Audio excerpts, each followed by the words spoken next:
Hey everyone, I'm going to try to make this as short and to the point as possible. A lot of y'all have been waiting for an update. I've been at the hospital all day. Got home, of course, had to cook supper and all of that, and I am trying to take a breather. So today I had to sign a bunch of paperwork. He is still not awake. Every time they take him off sedation and try to wake him up, hey Joe, his breathing gets very exasperated, and because of that they have to immediately sedate him again.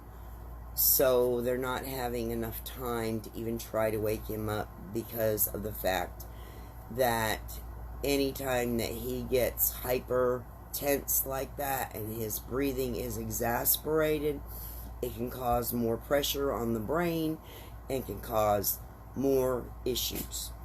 Okay? And the doctor came in and talked to me today, and he says it's looking like probably he's going to be there for at least 30 days, maybe more, depending upon, what happens between now and whenever. They are removing the breathing tube from his mouth, and this is the paperwork I had to sign today, to put in a trach, and they're going to have the breathing tube going through the trach. It's supposed to be temporary, but depending upon how everything goes, it could be permanent. We don't know at this point. There really isn't too much to tell anybody. The other thing is the feeding tube. They are going to put it in through his stomach. So a bunch of paperwork had to be signed today. I had to sign in case he needed a blood transfusion, because sometimes people can bleed out when they put in a trach or go in through the stomach or anything like that. Just precautions, okay? He is still basically the same. There's really no new news to tell you. He's breathing. The breathing that he's got, that he is on, is assisted breathing. It is a form of life support, okay? But it's assisted breathing in case he stops breathing. Let's see, what else was I going to tell you? Oh, God. My mind is all over the place. I apologize.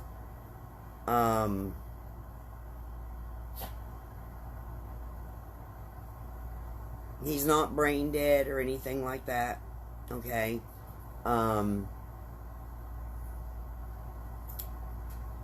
It's just no change. No real change. And they were expecting him to already be awake at this point. And the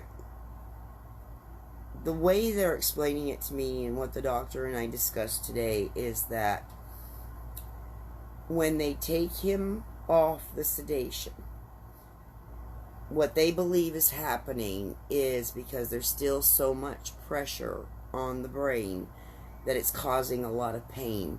And so he's breathing really hard because of that pain. And until more pressure is released, until the blood dissipates more, they're going to keep trying every 4 hours. I need to call up there, as a matter of fact. Shift change has already been done, so I need to call up there, because I know they have again tried recently, and I haven't gotten a phone call, so no news is good news. He's probably not awake, or they would have called me. But I will be calling up there to check on him. I do. If I'm not there, I usually check 3, 4, 5 times, just whenever I feel like I should be checking. But again, I've been up there all day with a friend. I was able to get a ride. Tomorrow, I don't know if I'm going to be able to make it up there or not. But I will keep calling and checking on him and seeing how things are going. I do have another friend from church that is going to go up and visit with him tomorrow afternoon. So at this point, he's not like really ever been alone. If it's not me there, if it's not another friend, if it's not the nurses, because the nurses are like in his room every 5 minutes. Somebody is always there. Okay? So, he's being very well taken care of. No complications at this point. Nothing really out of the ordinary other than the fact that he hasn't woke up yet. And like I said, the reason being that he hasn't woke up is they're associating it with his pain level and not being able to keep him off the... Can't even think of the word, you guys. You know what I'm saying. The sedation. They can't keep him off of the sedation long enough to even try to wake him up. So, that's where it stands. Keeping this very short. Charlene, I know you just came on. I don't want to explain again. My mind isn't even here right now, okay? Or Carlene, I'm sorry. I always say your name wrong. I apologize. Go back and watch. It'll only take a few minutes. I love you guys. Keep praying. Prayers work. And I believe Robert is going to be a miracle. And he is going to have a testimony that is going to knock everybody's socks off. All right, you guys. I love y'all. Just keep praying.